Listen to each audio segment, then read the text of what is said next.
정한 시간이 되었으므로 우리 오늘 화요 성경 공부 하나님 앞에 하도록 하겠습니다. 먼저 기도하고 시작하겠습니다. 하나님 감사합니다. 오늘 하나님 화요 성경 공부합니다. 하나님께서 함께하여 주시고 피곤하고 지친 시간이 되더라도 이 시간을 집중하면서 하나님의 말씀을 좀 더 깊이 있게 볼 수 있는 시간이 되게 하여 주옵소서. 성령 하나님께서 함께해 주시고 주님께서 도와주옵소서. 예수님의 이름으로 기도드립니다. 아멘. 오늘은 제 12강입니다. 환상의 커플. 다음 주까지 하며 열왕기상을 마무리하고 한 주 쉬었다가 열왕기하를 바로 시작하도록 하겠습니다. 다음 주까지는 열왕기상을 먼저 전체 1장부터 마지막 장까지 열왕기상 한 장 한 장 다 전체를 못했지만 13번의 강의를 통해서 열왕기상을 마무리하게 되어집니다. 그래서 이번 주 다음 주까지 공부를 열왕기상 마무리하고 바로 이어서 열왕기하를 공부하도록 하겠습니다. 자, 오늘 제 12강 환상의 커플이라는 제목을 갖고 옵니다. 이세벨과 아합. 이세벨과 아합, 어떻게 보면 이 두 사람이 어떻게 보면 죄악의 환상, 하나님의 말씀을 어긋나는 환상의 커플이라고 표현할 수가 있을 것 같아요. 열왕기상 21장 1절부터 봅니다. 학습 목표를 한번 보도록 하지요. 이 21장을 통해서 우리가 누려야 될 것이 뭐냐면, 창조주 하나님은 하나님의 심판을 피해 갈 수는 없지만 그 재앙을 보류할 수 있다는 것을 알 수 있다. 오늘 우리 21장을 보면 뭐를 볼 수 있냐면, 아합이 엄청난 죄를 지죠. 나봇을 죽이고 나봇의 포도원을 취하게 되어집니다. 그러고 나서 하나님께서 하나님의 사람을 통해 그 아합 엘리야를 통해서 아합의 죄를 지적하고 깨닫게 하지만 결국 그가 어때요? 하나님의 심판을 벗어날 수 없음을 보여주고 있지요. 또 두 번째로는 하나님은 죄인이 돌이키고 회개하면 언제든지 용서하지만 또한 그 하나님 용서하시면서 보여주신 하나님의 자비로우신 분이라는 것을 우리는 이 21장을 통해서 알 수 있습니다. 아합 어떤 악한 왕이지요. 그러나 그 악한 왕이 엘리야의 말을 듣고 잠시 회개하고 하나님께 옷을 찢고 회개하는 장면이 오늘 이 본문에 들어있거든요. 그런데 하나님께서 어떠냐면 심판을 보류하는 장면이 포함되어 있습니다. 이처럼 하나님은 죄인이 돌이키고 회개하면 언제든지 용서하고 또 하나님의 자비로운 손길을 우리에게 보여준다는 것. 그래서 매우 중요한 것이 오늘 21장을 통해서 우리가 볼 수가 있다는 거죠. 자, 그러면 우리 저번 시간에 배웠던 거 한번 살펴볼까요? 하나만. 광야 로덴 나무 아래서 죽게 해달라고 예언하는 엘리야를 하나님이 어떻게 돌보셨는가? 광야에서 로덴 나무 밑에 아래서 엘리야가 나 너무 힘들다 죽게 해달라고 표현했던 장면이 있지요. 그 엘리야에게 하나님은 어떻게 보여주셨는가? 19장 5절과 6절 말씀에 보면 로뎀 나무 아래 누워서 자더니 천사가 그를 어루만지며 그에게 이르시되 일어나서 먹으라 하는지라. 본즉 머리맡에 숯불에 구운 떡과 한 병의 물이 있더라. 이에 먹고 마시고 다시 누웠더라라고 돼 있지요. 천사를 보냈고 그 다음에 떡과 물을 먹고 마시게 했다라고 되어 있습니다. 엘리야가 하나님의 말씀을 선포하고 그리고 하나님 놀라운 일들을 통해서 어떻게 보면 대단한 역사이지요. 이방 선지자 450명을 처단하고 또 그런 일들이 벌어질 수 있었던 상황들이 벌어졌지만 그가 어때요? 이세벨의 어떤 강한 칼 앞에서 무서움과 두려움을 갖고 자신의 이 길을 도망쳐 왔을 때에 지쳐 있는 그 엘리야에게 하나님이 또 천사가 그를 어루만져 주시고 또 숯불에 구운 떡과 한 병의 물을 통해서 하나님께서 다에게 힘이 되어주고 있다는 것. 이처럼 하나님은 끊임없이 우리를 보살피시고 우리 인도해 가시며 하나님의 사랑 우리를 만져가신다는 것. 이 은혜와 사랑을 우리는 기억하고 이 땅에서 하나님의 사람으로 살아가는 겁니다. 그래서 우리의 입술에서는 힘들다, 죽게 해달라, 이 엘리야처럼 이런 말을 할 수가 있어요. 그러나 주님께서는 하나님의 사람의 주의 일을 감당하기 위해서 끊임없이 우리를 어떻게 하신다는 거예요? 돌보시고 감싸며 이끌어 가신다는 거. 이게 우리의 하나님의 사랑과 은혜의 모습들이 포함되어 있는 겁니다. 저번 시간까지 공부했던 내용이죠. 이제 오늘부터는 지금부터는 21장 내용을 한번 보도록 하지요. 먼저 첫 번째인데요. 아합은요. 나봇의 포도원으로 무엇을 하고 싶어 했는가? 나봇이 이 제안을 거절한 이유는 무엇인가? 자, 아합이 이제는 뭔가 여유를 더 찾고 있는 상간에 나봇의 포도원을 눈에 들어오게 되지요. 그래서 나봇의 포도원을 자기가 것을 만들어서 무언가 이 땅을 가지고 하기로 싶어 했던 모습들이 포함이 되어 있어요. 그래서 나봇이 이 제안을 받고 거절한 이후, 또 아합은 이 나봇의 포도원을 통해서 무엇을 만들고 싶었는가, 이 두 가지가 무엇인가를 한번 살펴보도록 하지요. 21장 2절과 3절 말씀을 보지요. 2절 말씀에 보면 아합이 나봇에게 말해 이르되 네 포도원이 내 왕궁 곁에 가까이 있으니, 자, 아합의 눈에 나봇이 포도원이 들어올 수밖에 없겠지요. 내게 주어 채소밭을 삼게 하라. 내가 그 대신에 그보다 더 아름다운 포도원을 내게 줄 것이요, 만일 내가 좋게 여기면 그 값을 돈으로도 내게 주리라라고 되어 있습니다. 채소밭이라고 표현되어 있지만 원래 이 말은요, 정원, 자신의 공간, 이런 채소밭, 이런 표현으로 사용하고 있는 거죠. 내가 가꿔서 만들 수 있는 환경, 땅을 만들겠다는 것을 의지를 표명하고 있는 말이 채소밭이라는 거죠. 그런데 나봇이 어땠어요? 3절에요. 나봇이 아합에게 말하되 내 조상의 유산을 왕에게 주기를 여호와께 금하실지로다 하니, 나봇이 아합에게 말해요. 이 땅은 나에게 조상이 주신 땅이고 유산이기 때문에 줄 수 없고, 또 하나님의 율법에 금하고 있기 때문에 하나님 그걸 할 수가 없습니다 라고 되어 있습니다. 하나님의 법을 지키고 있는 나봇의 모습, 그리고 그 땅을 하나님이 주신 것이라, 하나님이 주신 땅이다 지키고 보존을 하려는 나봇의 신앙의 자세, 이게 3절에는 포함이 되어 있습니다. 그렇다면 나봇은 이 포도원을 무엇을 만들려고 했을까요? 그 다음에 나봇이 왜 거부했을까요? 두 가지로 나올 수 있죠. 하나는 나봇의 포도원을 채소밭으로 만들고자 했던 아합이 기록되어 있고, 또 나봇은 조상의 유산을 왕에게 파는 것을 여호와께서 금하고 있기 때문에 나는 이것을 거절했다. 이것이 두 가지가 상반되게 이게 부딪히고 대조된 모습을 우리가 볼 수가 있습니다. 자, 그러면 이 말씀을 조금 더 보면 살펴보면은요. 자, 먼저 아합은 왕궁 근처에 있는 나봇의 포도원을 사서 채소밭으로 꾸미려고 계획했다는 거지요. 자, 아합은 왕궁 근처에 있는 나봇의 포도원을 봤어요. 자, 그것을 내 밭으로 만들어서 내 것으로 채소밭으로 만들겠다, 이러한 어떤 의지 표명을 했습니다. 나봇에게 원한다면 더 좋은 포도원을 보상해 주겠다, 더 좋은 땅을 주겠다는 거겠죠. 또 아니면 충분히 값을 쳐서 지불하겠다 제안을 했습니다. 어떻게 보면은요, 충분히 왕으로서 해줄 수 있는 배를 한 거잖아요. 그런데 나봇은 어떻게 말해요? 조상에게 유산을 받은 것을 남에게 파는 것은 여호와께서 금하신 불경한 일이라며 단호히 거부했습니다. 그래서 나봇은 왕의 명령이라 할지라도 이것은 하나님이 우리에게 주신 땅이에요. 이 땅은 하나님께서 주신 땅이니까 내가 어떻게 판매하고 이것을 가지고 이익을 할 수가 없다. 이것은 나봇은 신앙의 율법의 정신 가운데에 반듯하게 서 있는 모습을 보이고 있습니다. 자, 그렇다면 이 아합이 만들고자 했던 이 채소밭의 의미는 뭘까요?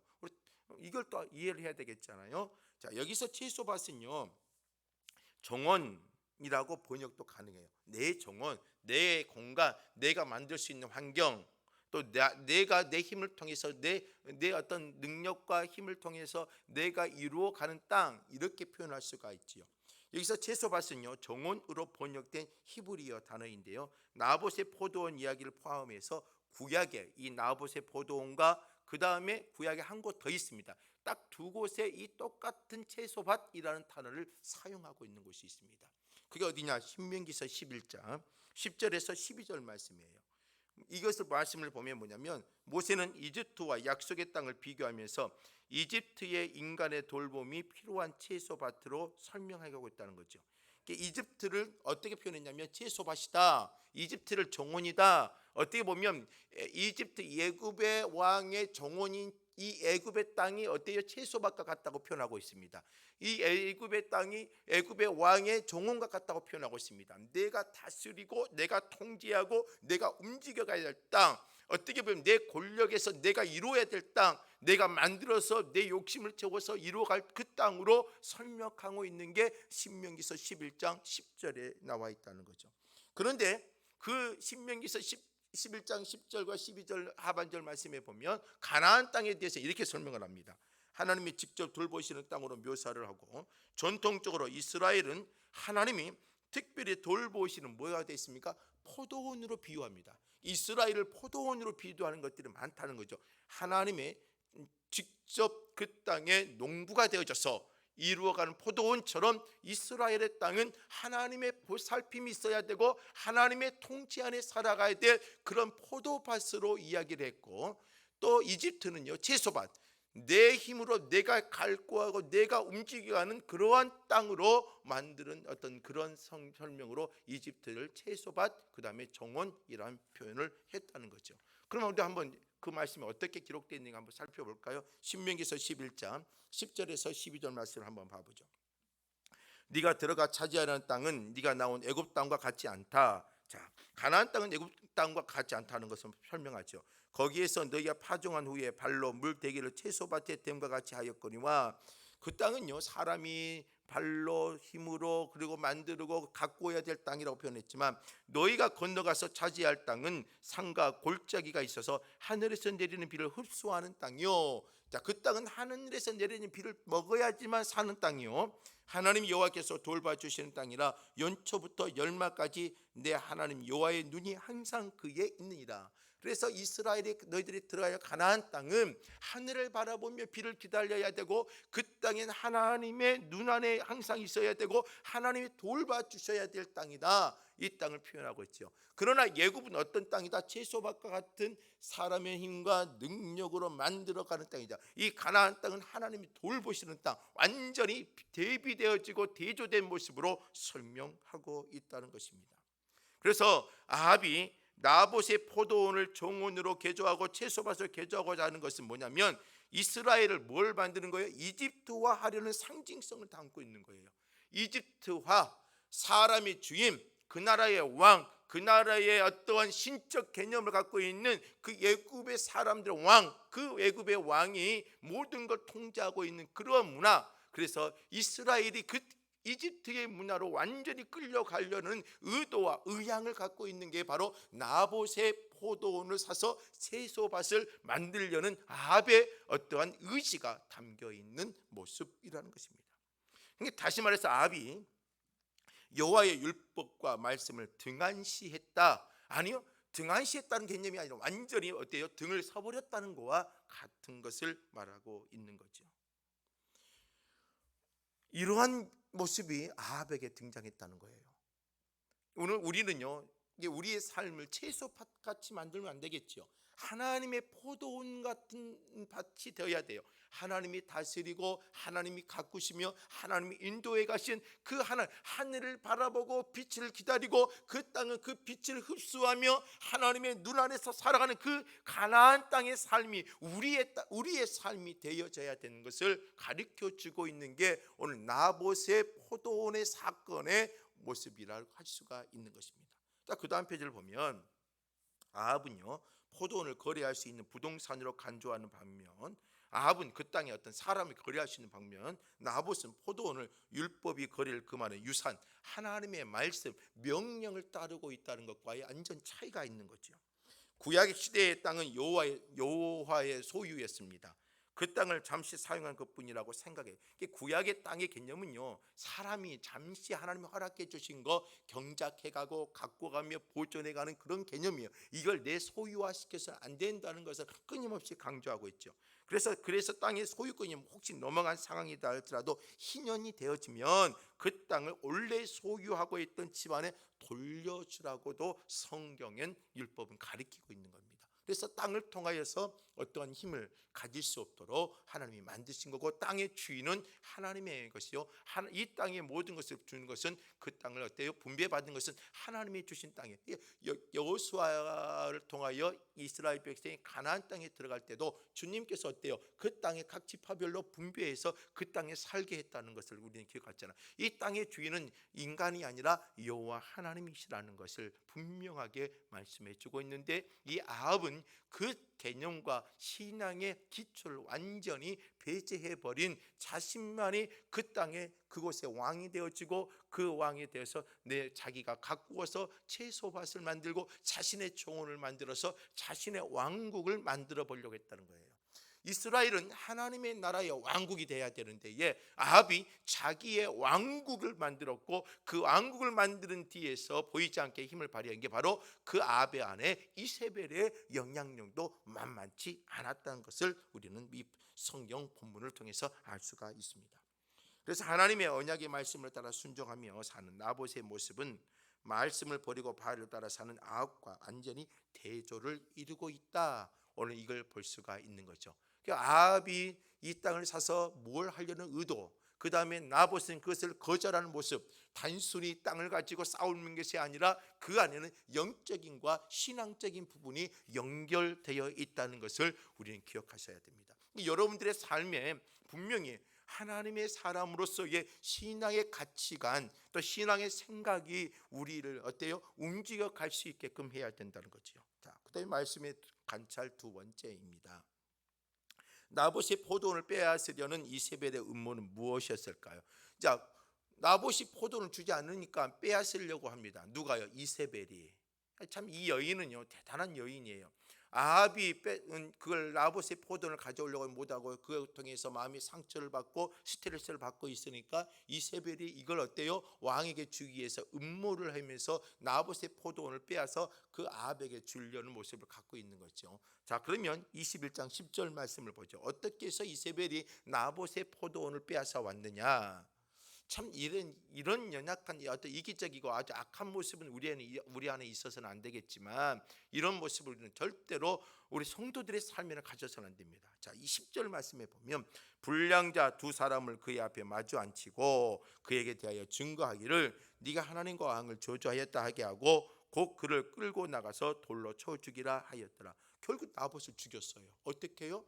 이 나봇이 하나님과 왕을 저주하였다, 음모한 거지요. 누굴 통해서? 불량자 두 사람, 나쁜 사람, 건달 같은 사람 두 사람을 사서 증인으로 거짓 증인을 세운 거지요.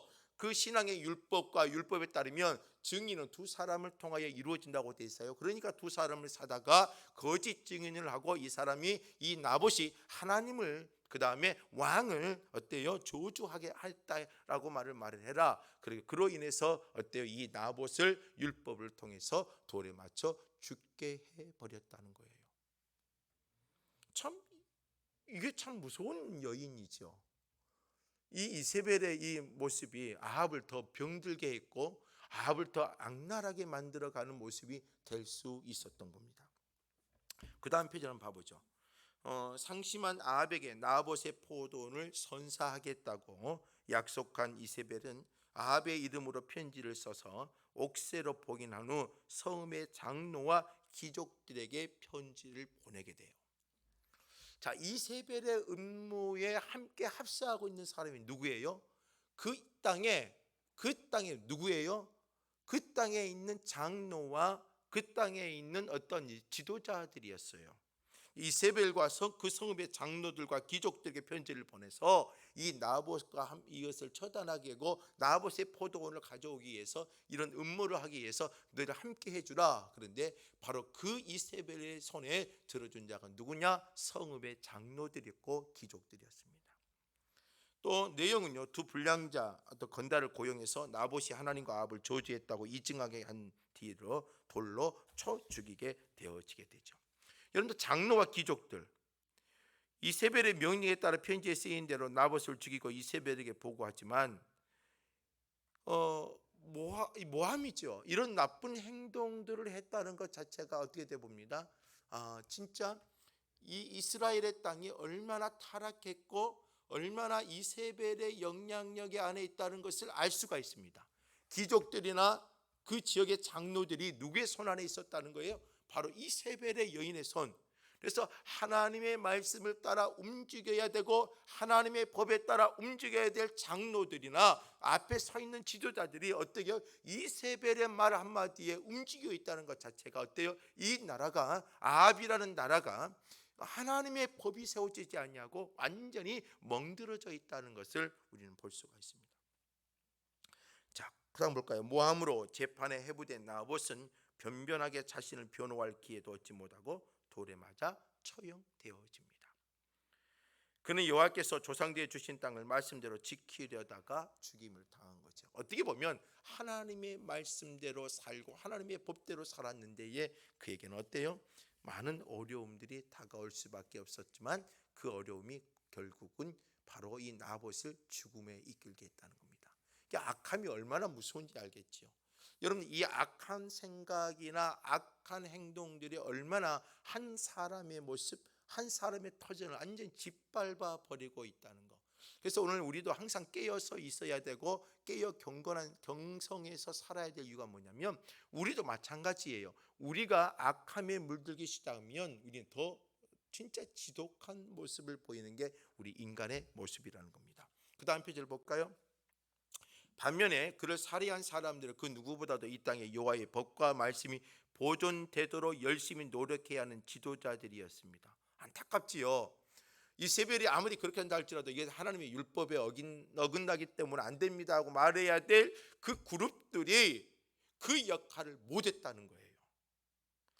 이게 하나님의 사람들이 신앙인으로서의 영적으로 깨어 있어서 하나님의 말을 선포해야 된다는 게 얼마나 중요한지를, 교회의 역할, 성도의 역할, 성도들의 삶이 세상 가운데 살아가는데 얼마나 중요한지를 다시 한번 우리가 기억해야 될 부분일 것 같아요.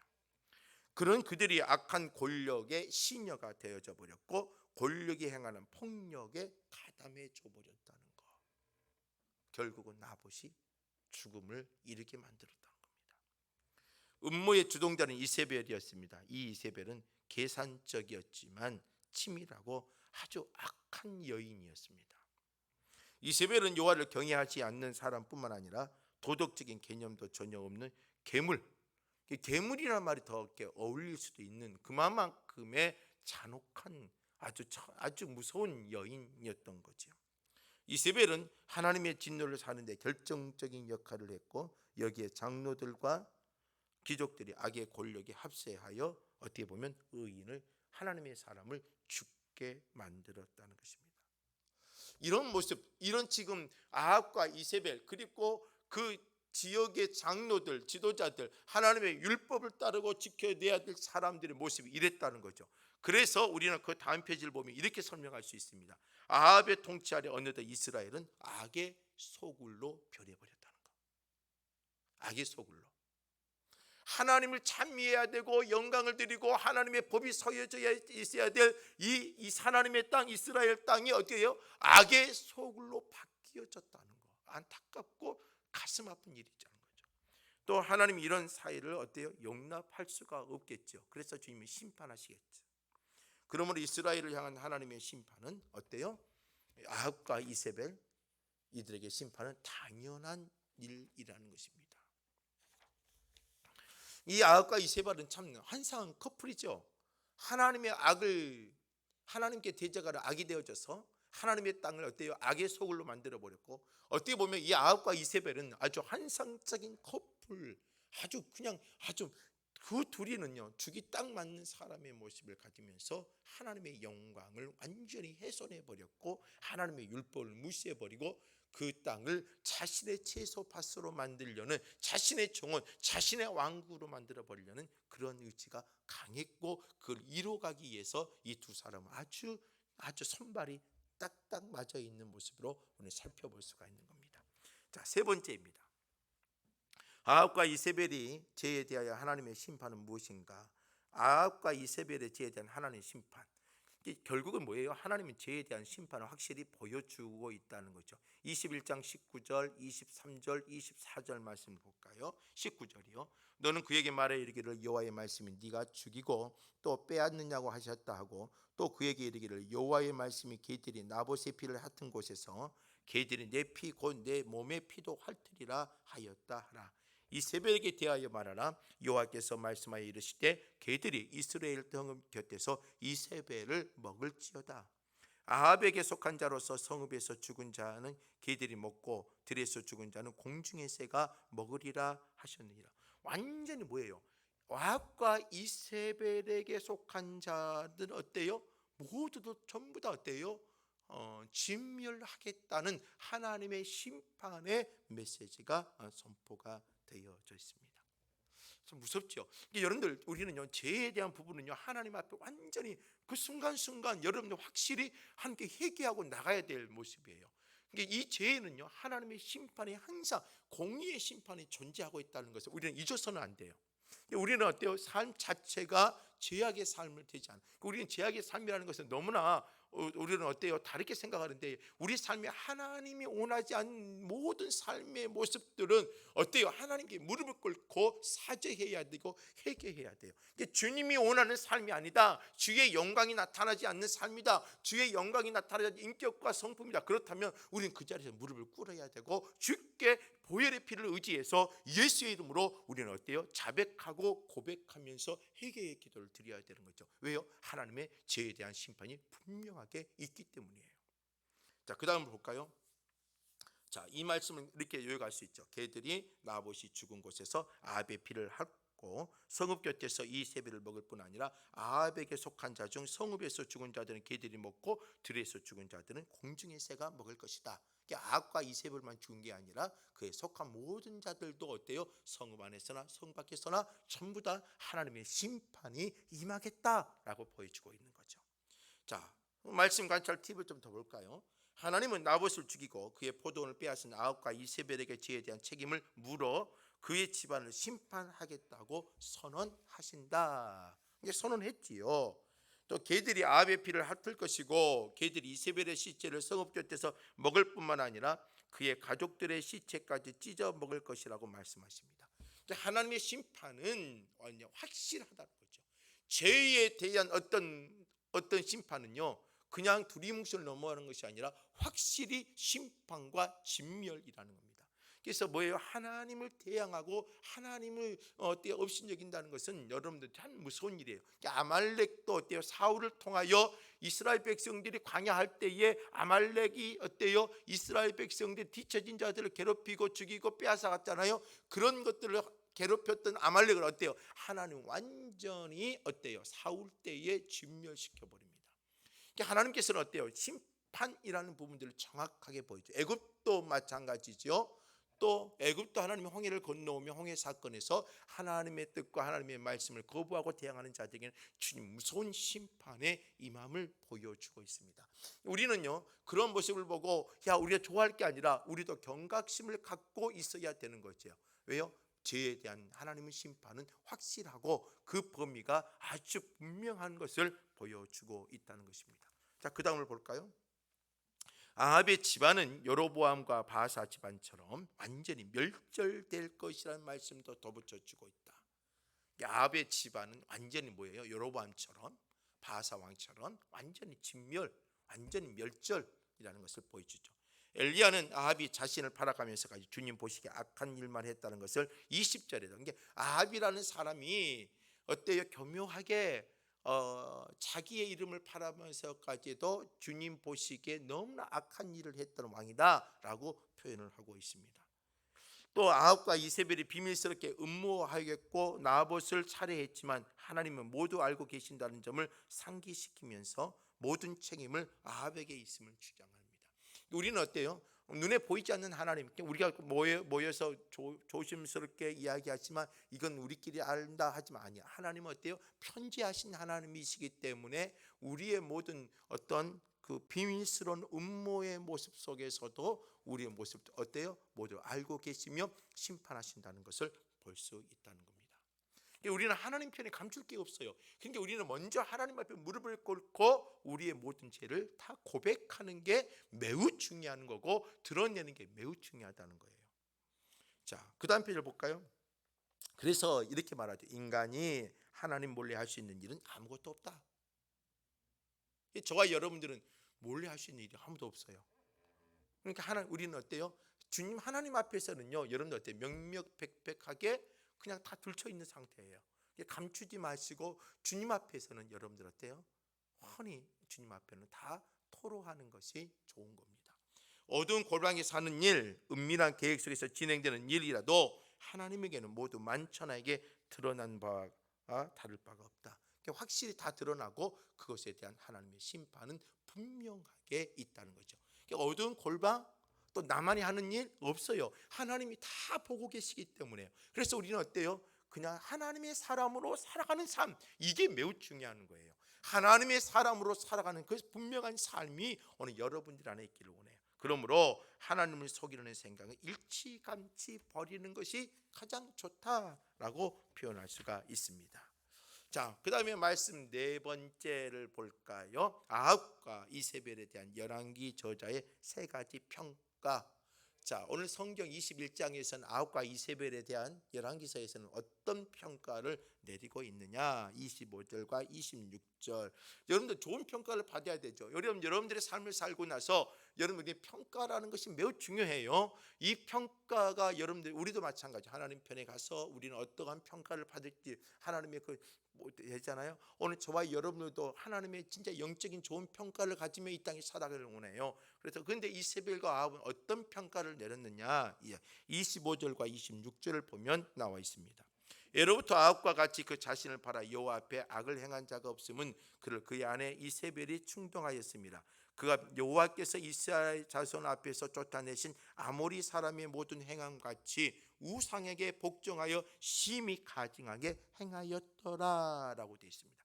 자, 그 다음 페이지를 보면 우리 평가가 어떻게 되는지 세 가지로 설명이 되어 있습니다. 그 다음 페이지를 한번 살펴볼까요? 자, 열왕기 저자는 이 이야기 중심부에서 아합의 세 가지를 평가하는데요. 첫째, 둘째, 셋째가 있습니다. 첫째는 뭐예요? 아합은 이스라엘 역사상 가장 악한 왕이었다. 악한 자였다. 아주 담백하게 표현을 썼습니다. 더 이상 설명하지 않아도 돼요. 가장 악한 왕으로 설명했다는 거예요. 또 아합이 이렇게 된 것은, 이 악한 왕이 됐던 것은 누구예요? 이세벨이 옆에서 충동질했기 때문이다. 다시 말해 아합 이 악한 왕이 되기 위해서 뭐예요?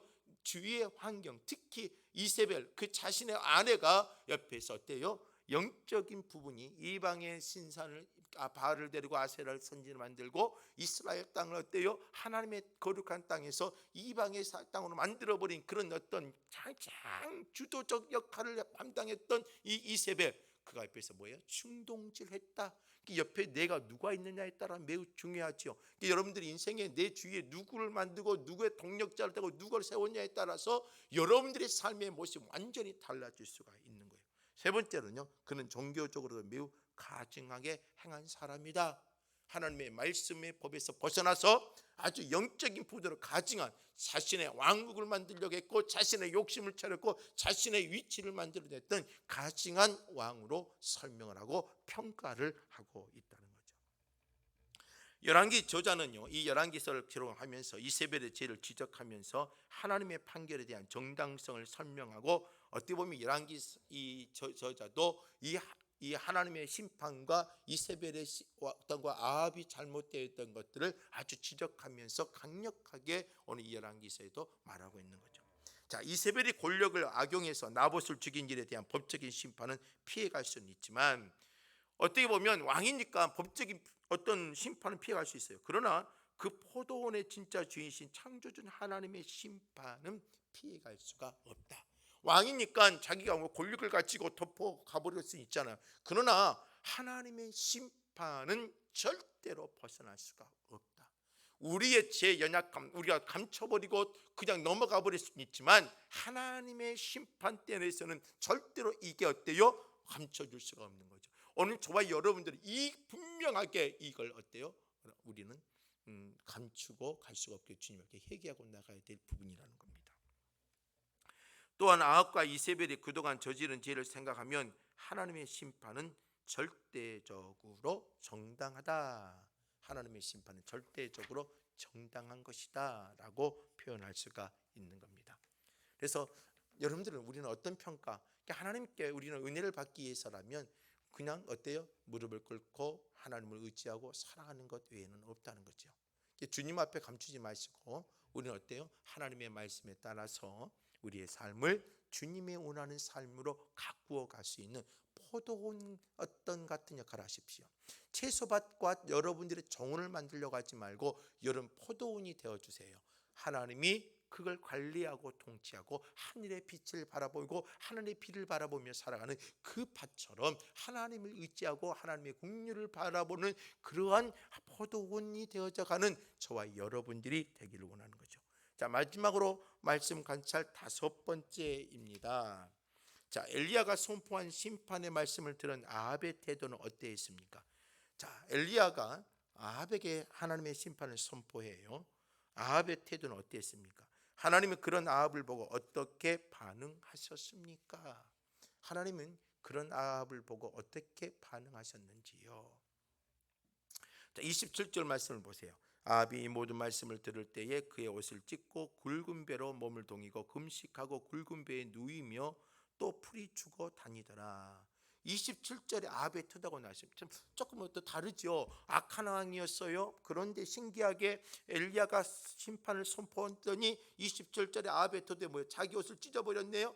굵은 배로 몸을 동였어요. 금식하고 풀을 죽은 채로 다녔어요. 어떻게 보면 회개의 모습이 나오기 시작했어요. 그리고 29절이요. 아합이 내 앞에서 겸비함을 내가 보느냐? 그가 내 앞에서 겸비함으로 내가 재앙을 저희 시대에는 내리지 아니하고 그 아들의 시대에야 그 집의 재앙을 내리리라 하셨더라 라고 하면서 하나님의 반응이 뭐예요? 아합에게 내리겠다는 재앙을 그 아들의 시대로 보류하겠다라고 표현을 합니다. 그러니까 어때요? 아무리 악한 사람이라 할지라도 하나님께 회개하고 나오면 주님께서 어때요? 그 또 자비와 긍휼의 마음으로 어떻게 하는 거예요? 주님께서 유보하고 또 기다려 주신다는 거예요. 회개라는 게 얼마나 중요한지 알겠죠? 이 아합이 그렇게 악한 자였고 악한 왕이었는데도 어떻게 하겠다는 거예요? 주님께서 그 심판을 말했는데도 그 심판을 뭐 하겠다? 자신의 다음 세대로 보류하고 넘기겠다는 거예요. 이처럼 회개가 얼마나 감사하고 얼마나 은혜가 있고 역사가 있는지를 몰라요. 자, 그 다음 페이지를 볼까요? 자, 엘리야가 하나님의 심판을 선언한 후 전혀 예기치 못한 일이 발생해요. 그게 뭐예요? 아합의 회개예요. 잠깐 회개라고 표현할 수 있죠. 아합이 자기 옷을 찢어버렸어요. 맨몸에 굵은 베옷을 걸쳤어요. 베옷을 걸쳤다는 것은 완전히 자기의 허물을 용서를 구한다는 거죠. 금식하며 슬퍼했다는 거예요. 여러분들 요나서를 보다 알잖아요. 니느웨에 가서 하나님의 말씀을 선포했더니 그들이 금식하고 뭐 했어요? 죄를 뿌리고 베옷을 입고 그들이 기도했잖아요. 그래서 하나님이 어때요? 니느웨에게 하는 멸망의 심판의 멸망을 하나님 보류해 버리시잖아요. 이처럼 아무리 악한 자라 이방이라 할지라도 하나님의 말씀을 의지하고 하나님의 말씀에 따라 회개하고 하나님의 말씀으로 돌아온다면 주님께서는 그 또 사랑을 또 보여주시고 은혜를 주시는 게 주님의 긍휼이라는 겁니다. 오늘 여러분들 하여 공부하신 분들 부탁을 드립니다. 우리 인간은요 완벽할 수가 없어요. 죄인된 모습이죠. 그렇다면 그 죄인된 모습을 가지고 사는 우리 인생이 하나님 같아요. 하나님께 매 순간마다 주님 앞에 기도하고 나가고 회개하는 사람의 영혼을 가지시길 바랍니다. 자, 바로 이에서 열왕기 저자는 아합이 이스라엘의 역사에서 가장 악한 왕이라고 평가했어요. 분명히 평가했단 말이에요. 우리 또한 이러한 평가는 옳다는 것을 알고 있어요. 그런데 여로보암의 죄에 바알 숭배를 더했던 이 아합이 엘리야의 말을 듣고 근신해 버려요. 학자들은 아합이 근신한 일을 열왕기에 기록된 그의 업적 중 가장 중요하고 큰 업적으로 설명을 합니다. 이게 매우 중요하다는 거죠. 하나님의 말씀이 선포되어지고 그 말씀을 받아들이고 아멘하고 나간다면 그 안에는 그게 뭐가 되는 거예요? 역사가 되어지는 거예요. 그 다음 페이지를 볼까요? 하나님은 아합의 근심함을 보시고 그에게 내리려던 재앙을 그의 아들 세대로 보류해 버립니다. 하나님 감사죠. 하나님의 은혜예요. 이게 사랑이에요. 아합의 근심은 의미 있고 중요했지만 이미 그 집안에 선포된 심판을 취소할 만큼 영향력을 지니지는 못했다. 취소할 만큼 영향력을 지니려면 뭐예요? 끊임없는 갱신, 변화, 회개, 또 끊임없는 말씀에 붙잡던 완전한 어때요? 변화가 일어나는데 이 아합에게는 그것까지는 가지 못했다는 거죠.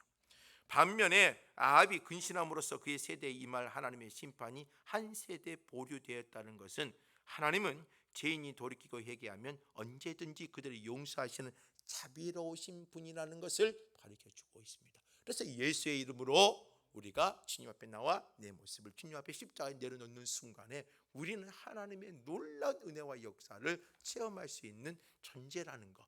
지금도 우리 관계 없습니다. 예수의 이름으로 나와 하나님의 도우심을 간구한다면 우리는 그게 바로 은혜가 되어지고 우리의 삶의 변화의 역사를 이룰 수가 있는 겁니다.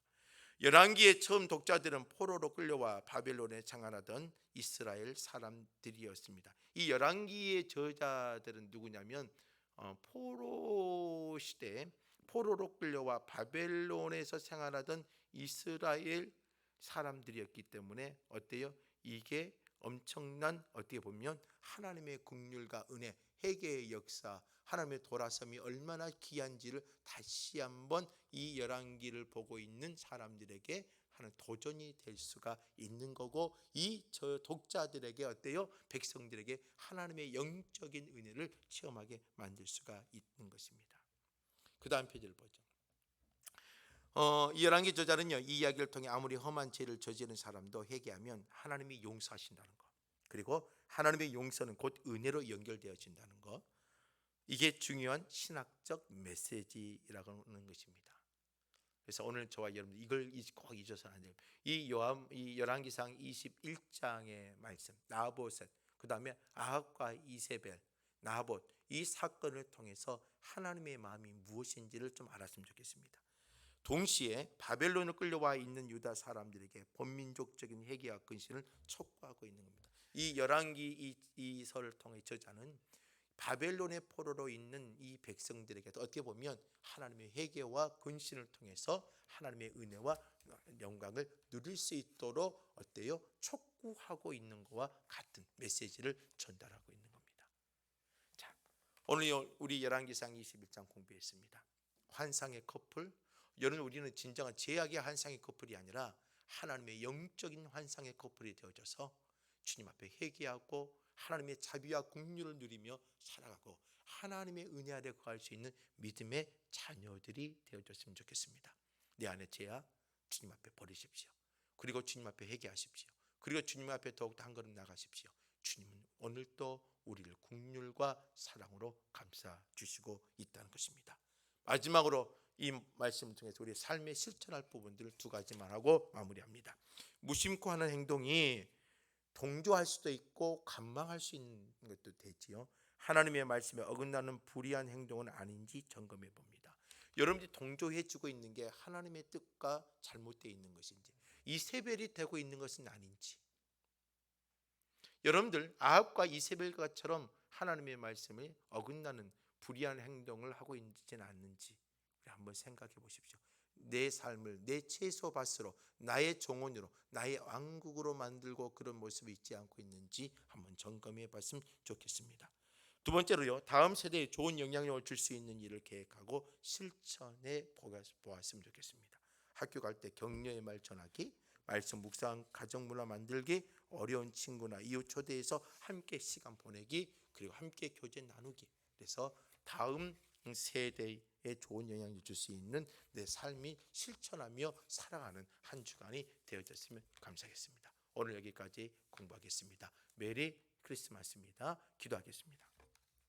하나님, 오늘도 함께 해주신 감사합니다. 성령 하나님, 이 열왕기상 21장을 통하여 하나님의 은혜를 기억하게 하시고 하나님의 마음을 기억하고 하나님의 선하신 마음, 그리고 주님께서 우리를 자비하고 긍휼의 손으로 붙잡아 주시고 회개하며 나온 자들을 하나님이 얼마나 사랑으로 감싸 주시는지를 보여주고 있는 이 21장을 다시 한번 기억하고 묵상하며 나가게 하여 주시고 그 은혜 안에 거할 수 있는 믿음의 백성들이 되게 하여 주옵소서. 이 모든 말씀 예수님의 이름으로 기도드립니다. 아멘. 다음 주 이 시간에 뵙고 여러분 한 주간 동안 승리하시기를 바랍니다. 수고하셨습니다.